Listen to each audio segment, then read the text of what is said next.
Une dernière intervention de clôture, cette fois-ci, avec l'un des orfèvres de notre système de retraite. Non, restez là, monsieur Lemoine, on est très bien, qui est Jean-Jacques Marette, lui également retraité, évidemment les retraités parlent le mieux des retraites peut-être, qui est directeur général honoraire de l'Agirc Arco et qui est aujourd'hui, dans l'ensemble de ce qui se déroule autour de l'expertise et de l'expertise des propositions autour de la réforme des retraites, animateur de la conférence d'équilibre et de financement des retraites. Jean-Jacques, merci. Merci beaucoup, Julien. Je vais tenir dans les 5 minutes pour ne pas retarder vous pouvez l'applaudir aussi, parce le moment un peu plus convivial qui nous attend.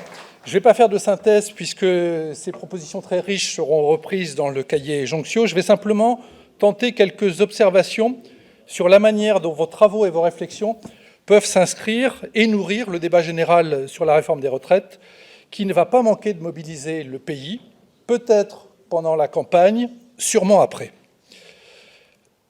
Le système de retraite français, dans son ensemble, est considéré, si l'on prend en compte la situation des retraités, comme un des meilleurs au monde, premier pour le temps passé à la retraite.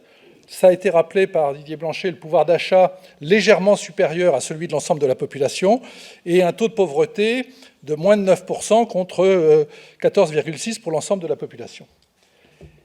Et pourtant, le thème de la réforme des retraites est constant depuis 1990. J'avais eu l'honneur et le plaisir de participer au débat Jonxiot en 2017 et on devait rentrer dans une grande réforme des retraites et tout le monde se positionnait dans ce cadre. Ce n'est pas le cas aujourd'hui, reste que, effectivement, et vos travaux l'ont montré, il y a encore des travaux, des évolutions pour améliorer le système des retraites. Il y a quand même 2 raisons qui expliquent pourquoi il est nécessaire et difficile de réformer le système des retraites. La retraite obligatoire est le premier poste de la protection sociale. Avec la croissance revenu, la part dans le PIB va sans doute redescendre à 14% à la fin de l'année, mais les 338 milliards qui ont été versés en 2020 de prestations, c'est plus que le budget de l'État, si on y enlève le paiement des fonctionnaires. C'est plus que le budget de l'État, et par rapport à vous, c'est plus de 8 fois le budget de la Défense nationale. Donc ça suppose quand même, en tout état de cause, que les pouvoirs publics s'y intéressent de très près et regardent si ces sommes aussi considérables sont bien effectivement redistribuées dans des conditions optimales.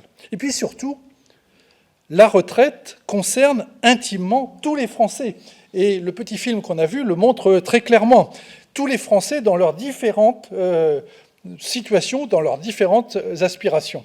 Contrairement aux autres risques de la protection sociale, je pense à la maladie, au chômage, à la dépendance, aux accidents du travail. Dans ces risques-là, on cotise parce que c'est obligatoire, mais on espère surtout ne pas toucher de prestations. En matière de retraite, tous les Français espèrent toucher le plus de prestations possible, les prestations les plus élevées, le plus longtemps possible. Et ça explique profondément pourquoi une réforme des retraites, j'allais dire, infuse profondément dans le pays et a du mal à aboutir. Alors, la crise voulue par le président, le candidat président, en 2017, n'a pas survécu au Covid-19, ou à la Covid-19. La faute, c'est la réforme voulue, pas la crise voulue. Pardon. Tout le monde aura corrigé. Il n'y a pas de lapsus et aucun engagement. Merci, Julien. La réforme n'a pas survécu. La réforme n'a pas survécu, et sans faire de science-fiction rétrospective, on peut imaginer que sans cette crise, la réforme aurait pu aboutir. Elle aurait pu aboutir, il faut rappeler qu'elle avait été votée en première lecture au Parlement. Et la conférence que j'ai eu le plaisir et l'honneur d'animer pendant 2 mois, qui, elle non plus, n'a pas survécu à la crise, dans cette conférence, j'avais bon espoir que tous les acteurs regardent les conclusions de manière équitablement, mais modérément. Ils auraient été, en quelque sorte, je le crois profondément, mécontents des conclusions, mais équitablement et raisonnablement.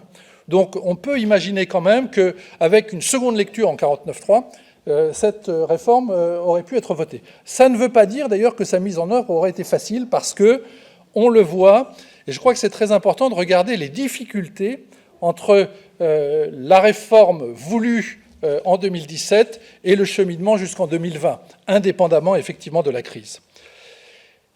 Ça sera sans doute examiné par l'Institut qui succédera à l'ENA comme un cas d'école, et il y aura beaucoup de travaux pour regarder pourquoi autant d'énergie a été consacrée. On n'a jamais autant consacré d'énergie à la réforme des retraites pour un résultat qui aujourd'hui ne peut pas être présenté.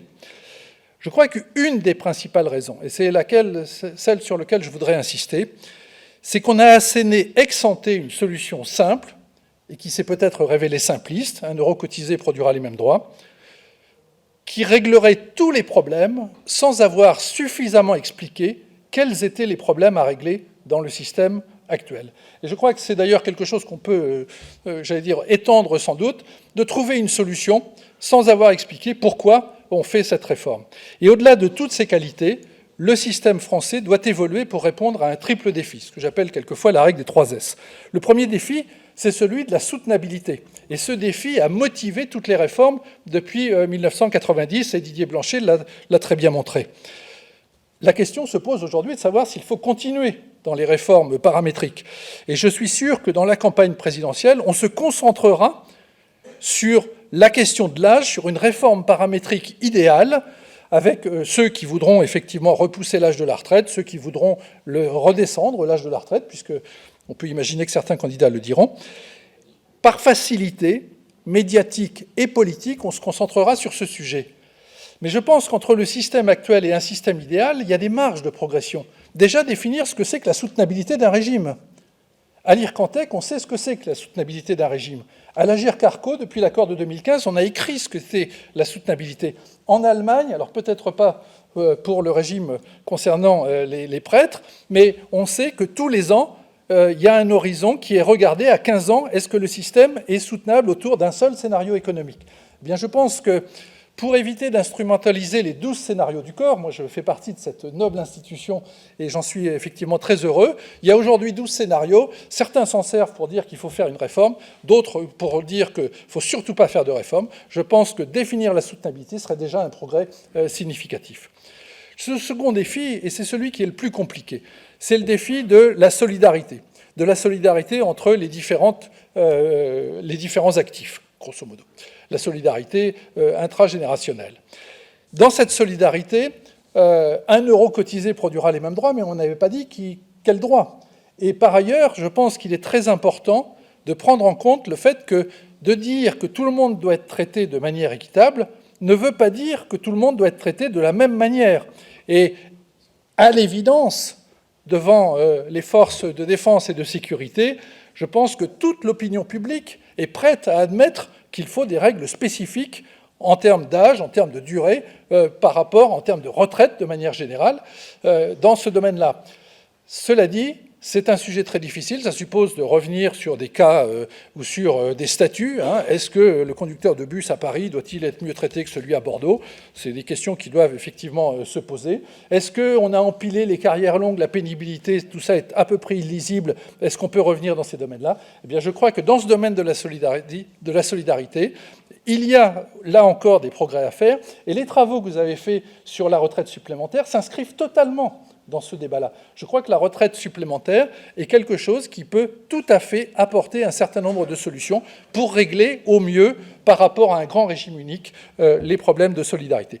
Troisième défi, et puis je vais aller vite, celui de la simplification.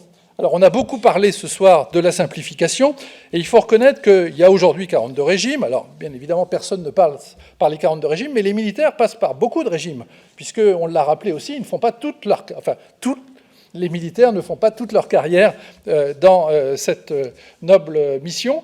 Et en réalité, on voit bien qu'il y a un sentiment d'éléments opaques, quelquefois de parcours du combattant, même si je l'emploie ici au sens figuré, parce que dans cette salle, vous savez parfaitement ce qu'est un vrai parcours du combattant. Mais dans ce domaine-là, je pense qu'en termes de simplification aussi, il y a beaucoup de progrès à faire, et on peut faire beaucoup de progrès autour de 2 axes. Dire aux actifs, dites-le nous une fois, dans les informations, ils l'envoient une fois, et à tous les régimes, faisons-le une fois. Et je pense qu'autour de 2 axes comme ça, on peut, par rapport à tout ce qui a été fait, faire encore des progrès. Alors, c'était le message, c'est qu'en réalité, la réforme dans le prochain quinquennat, la réforme des retraites, qui a été qualifiée par le président comme la mère de toutes les réformes, elle est inéluctable. Et il y aura une réforme des retraites. Si vous refaites un colloque autour des retraites dans 3 ou 4 ans, on pourra présenter une réforme des retraites. J'espère même, effectivement, avant. Elle est inéluctable, elle est faisable, si on est capable de décrire et de partager avec l'ensemble de l'opinion publique les progrès que l'on entend faire sur les 3 axes de la soutenabilité, de la solidarité et de la simplicité. Je crois qu'avant de balancer une solution, faut-il un régime unique ou pas un régime unique, faut-il monter à 64 ans ou pas, je crois qu'il importe de montrer, par rapport au système actuel, comment on peut avancer. On voit bien que en matière de retraite, on ne part jamais d'une feuille blanche. On a un système actuel et le problème est moins de définir une cible idéale que de trouver un cheminement pour progresser sur ces 3 axes. Les travaux que vous avez présentés, c'est une contribution effectivement, je crois, importante. Il faut que vous les continuiez, mais que vous soyez aussi une force active dans le débat qui va se nourrir. Perdez pas trop de temps pendant la campagne. Mais en tout cas, enfin, c'est un sentiment très personnel. Mais justement, quand on va vraiment construire une réforme des retraites, impliquez-vous à fond dans ce débat. Et puis voilà, j'ai dû dépasser les 5 minutes, mais je suis sûr que les discussions sur la bonne réforme vont se poursuivre autour d'un verre.